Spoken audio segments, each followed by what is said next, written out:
Looking to take your talking head videos to the next level? I'm going to share 5 tips on how to do that in today's video blog.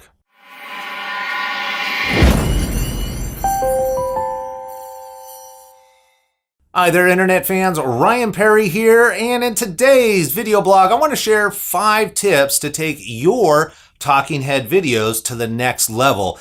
And for me, I love talking head videos. In fact, most of my videos are talking head videos. That is, it's me just talking in front of the camera. And the reason why it is that, well, there's a couple of reasons. One, it's really simple to do. All I have to do is put a camera on a tripod, hit record, and I can actually shoot the videos myself. The other thing is I love it from a visibility point of view. One of the great things about video, especially if you're in business and service-based business, is that when you get to talk professionally about your service, it is a great way for people to get to know you. So much better than a written blog, in my humble opinion. There are a number of other reasons why I love talking head videos, but that's not what this video is about. This is about how to make your talking head videos that much better. And let's start with tip number 1. When I shoot my videos, I like to use the rule of thirds. I don't always hit it exactly, but I find that the rule of thirds is a really smart way to give a pleasing looking video to the end user. And what the rule of third is that it's a matter of breaking up the image, both the horizontal image and the vertical image, into thirds. So if you think about the square box that I'm framed in, if we break it up, ideally a third line should go right through the center of my body, up through my nose, and the other third line is going to go right across my eyes. A lot of people end up talking in the middle of the videos, and this is very centric, which sounds normal, but it's not quite as pleasing to the eyes as standing a little bit off to the side. Tip number 2 has to do with variation. While some of you may enjoy watching me just talk and talk and talk, it can get a little bit boring. That's one of the problems with these talking head videos is they tend to be a little stagnant and we need to mix them up a little. One of the ways we do that is by using this space to put text, to add images to emphasize what we're saying. It's one of the nice advantages of using the 1/3 rule. Another great way to mix things up is tip number 3. Now you can do this with multiple cameras, and that is actually move around. I could be on this side, I could be on this side, I may get close.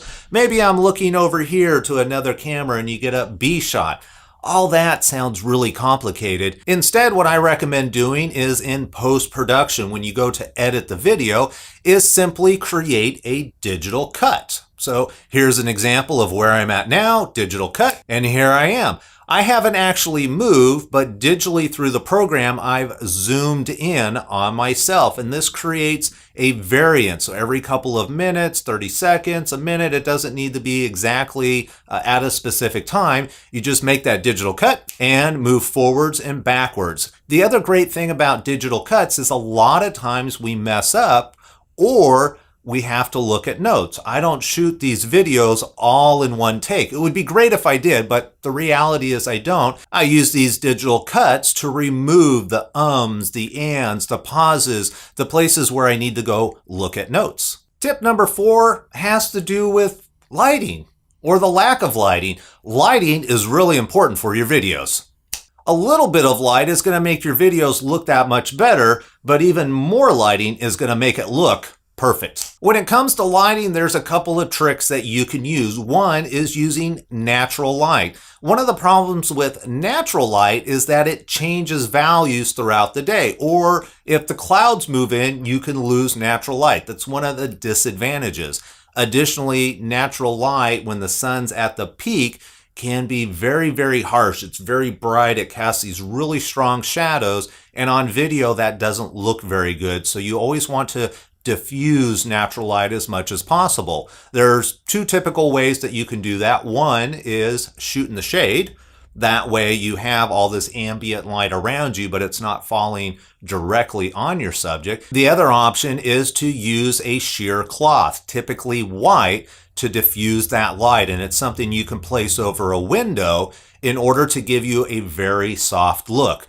Personally, I like to shoot indoors so that I can control the light. And the nice thing is I've got a light over here off camera, a light over here off camera, and there's even a light behind me at an angle that's off camera. And what's really nice about this is I think I paid less than $200 for the light kit on Amazon, but every time I go to shoot a video, all I have to do is turn the lights on and I know exactly how my video is going to look. The fifth and final tip has to do with audio, onboard microphones. I've talked about microphones quite a bit in past videos. You can go ahead and check one out up here. Audio is just as important as good video, and there's a couple of ways that you can get good audio. You're not going to get good audio from your onboard microphone. So you either need to buy an external recorder or you need to purchase a camera that actually has a mic input.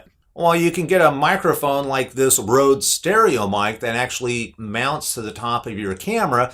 Typically, you're going to be standing 3 to 4 feet away and the sound's not going to be as good. Instead, what I recommend doing is either getting a boom mic, which you can't see because it's out of frame, or get one of these lapel mics. This is a wired mic that's got a jack that plugs right into your camera. Lapel mic, boom, clip it on, and you're ready to rock and roll. This is less than $30. One of the downside to a wired microphone is that it is a wire, therefore it will be on the floor. If you're not moving, which in talking head videos typically you won't be, it's not an issue. Just be aware it could be a tripping hazard. Those are my 5 tips for creating talking head videos. Is there a tip in there that you think should have been in the top 5 that I didn't include? I'd love to hear about it in the comments below. If you found this video helpful and you'd like to help me out, feel free to leave a thumbs up. And if you didn't like the video, go ahead, leave a thumbs down. My feelings won't be hurt. To get more helpful videos, be sure to subscribe to my channel by clicking the link here.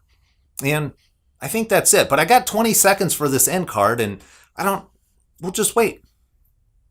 Go ahead. It's over here. Go ahead, click. I'll wait.